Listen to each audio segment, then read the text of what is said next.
بسم اللہ الرحمن الرحیم۔ السلام علیکم۔ موسیقی دوستوں کہتے ہیں کہ وکیل اچھا نہ ہو تو بے گناہ بھی پھانسی پر چڑھ جاتا ہے۔ کیا میں پاکستان سے لے کر اب تک ہمارے تمام حکمرانوں نے اپنی بساط کے مطابق پاکستان کے خلاف منفی پروپیگنڈا مہم کو ناکارہ بنانے کے لیے کردار ادا تو کیا، لیکن اس کے خاطر خواہ نتائج ہمیں بہت کم نظر آتے ہیں۔ لیکن اگر مخالف کیمپ سے ہی وطن عزیز کے لیے صدائے خیر بلند ہو تو بھارت کے پسینے اور دشمنوں کے چھکے چھوٹ جاتے ہیں۔ پاکستان مخالف سازشی عناصر کے ہاتھوں کے طوطے اڑانے والوں کی فہرست محض گنتی کے چند نفوس نہیں، لیکن اگر ان میں سے چند ایک کا تذکرہ کر لیا جائے تو دل حب الوطنی سے سرشار ہو جاتا ہے اور بدگمانیوں کی گھٹا چھٹ جاتی ہے۔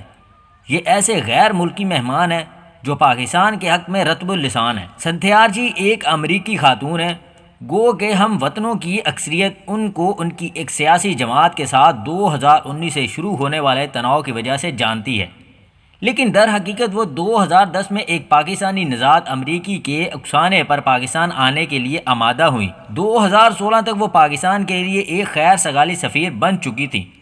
ٹویٹر پر وہ پاکستان کے خلاف بولنے والوں کو قائل کرتی اور گرجتی برستی نظر آتی تھیں۔ انہوں نے نہ صرف پاکستان میں اپنی سیاحت کی تصاویر کو سوشل میڈیا پر اپلوڈ کیا، بلکہ ٹویٹر کے ذریعے لوگوں کے سوالات کا جواب دے کر ان کے ذہنوں کو چھائی بدگمانیوں کی دھند کو بھی دور کیا۔ امریکی خاتون نے خیبر پختونخوا، سندھ، لاہور، اسکردو سمیت پاکستان بھر کا سفر کیا اور ٹویٹر کے ذریعے اپنی تصاویر کو شیئر کرنے کے ساتھ ساتھ انفرادی طور پر پاکستان کے بارے میں پوچھے گئے سوالات کے جوابات بھی دیے۔ اپنے ایک سے زیادہ ٹویٹس میں انہوں نے پاکستان اور پاکستانیوں کے بارے میں لکھا تھا کہ غیر معمولی ملک اور لوگ جسے بلا شبہ متعدد چیلنجز کا سامنا ہے، مگر جہاں اختلافات سے زیادہ اشتراک دیکھنے میں آتا ہے۔ حیرت انگیز ملک جس کے سفر کے دوران میں نے بہت دیکھا اور بہت کچھ سیکھا۔ اس کے علاوہ خوراک کے باعث وزن میں بھی کچھ اضافہ ہوا۔ پاکستان اور اس کے لوگ بہت پسند آئے جو حیرت انگیز حد تک مہمان نواز ہیں۔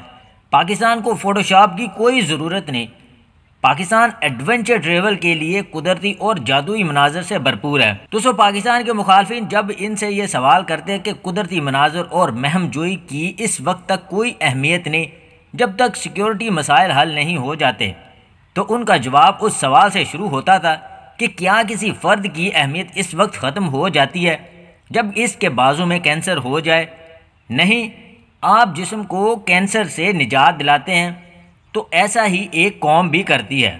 دوسرے نمبر پر ہسپانوی خاتون کلارا اریگی بھی دنیا کے دیگر لوگوں کی طرح پاکستان کے خلاف اتنی باتیں سن رکھی تھیں کہ جب 2016 میں ان کو دفتر کی جانب سے پاکستان جانے کی ہدایت کی گئی تو ان کا سر ہی گھوم گیا تھا۔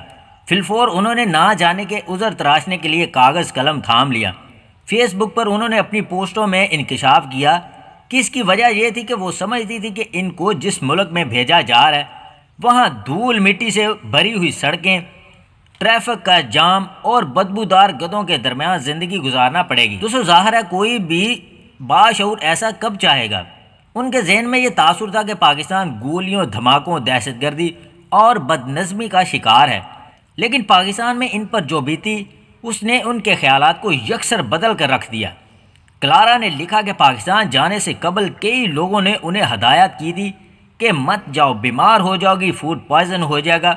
دوسرے کا مشورہ تھا اپنی ملازمت ہی چھوڑ دو تاکہ پاکستان نہ جانا پڑے۔ تیسرے کا فکرہ تھا کہ پاکستان تو نہیں، البتہ میرا بنگلہ دیش جانا ہوا ہے، یہ بالکل ویسا ہی ہے بھارت اور افغانستان جیسا۔ لیکن کلارا کو کہیں سے بھی یہ سننے کو نہیں ملا کہ جب آپ پاکستان جائیں گی تو آپ 2 مرتبہ روئیں گی۔ پہلی مرتبہ جب آپ کو وہاں بھیجا جائے گا اور دوسری مرتبہ جب آپ وہاں سے واپس آئیں گی۔ دوستو کلارا نے اپنی پوسٹوں میں تسلیم کیا ہے کہ واقعی 7 ماہ میں وہ 2 مرتبہ روئی۔ ہمارے عرض پاک کے حسن نے کلارا کو ششدر کر دیا تھا۔ انہوں نے لکھا پاکستان کا قدرتی حسن، ثقافت، شہر، سب کچھ، ہر چیز ان چھوئی محسوس ہوتی ہے۔ اس نے پاکستان کے خوبصورت پہاڑی علاقوں کا دورہ کیا، جھیلوں میں تیراکی کی، مساجد کا دورہ کیا اور تو اور چائے کے کپ بھی جھی پر کے ان گنت دیسی کھانوں کا چٹخارا لیا۔ وہ لکھتی ہیں کہ اس کے باوجود نہ کبھی فوڈ پوائزن ہوا نہ ہی وہ بیمار ہوئی۔ کلارا قیام کے دوران پاکستان کے آموں کی تو تعریف کرتے نہ تھکی، پاکستان کی خوبی بیان کرنے میں اس کا اصل نقطہ یہ تھا کہ یہ اہم نہیں کہ یہ ملک کتنا خوبصورت ہے، یہ اہم ہے کہ یہ آپ کو ہمیشہ یاد رہتا ہے کہ آپ نے یہاں کیا محسوس کیا۔ کلارا نے پاکستان کو پوری دنیا کا مہمان نواز ترین ملک قرار دیا۔ اس نے پاکستانیوں کو ناقابل بیان حد تک گرم جوش اور خالص کہا۔ اس نے ساری دنیا کو جتلایا کہ جس طرح پاکستان میں خوش آمدید کہا گیا، ایسا پہلے کبھی نہ ہوا تھا۔ پاکستان کو ایک ایسا معاشرہ قرار دیا جو گزشتہ کئی سالوں سے پس رہا ہے لیکن نہایت تحمل مزاج ہے۔ معزز دوستو، اس نے ساری دنیا کو چیلنج کیا کہ پاکستان آئیں اور اسے بالکل پسند نہ کریں۔ دراصل یہ کہنے کی ضرورت ہی نہیں کہ آپ پاکستان کو پسند کریں، کیونکہ اب تک کوئی ایسا شخص نہیں ملا جس نے پاکستان کو پسند نہ کیا ہو۔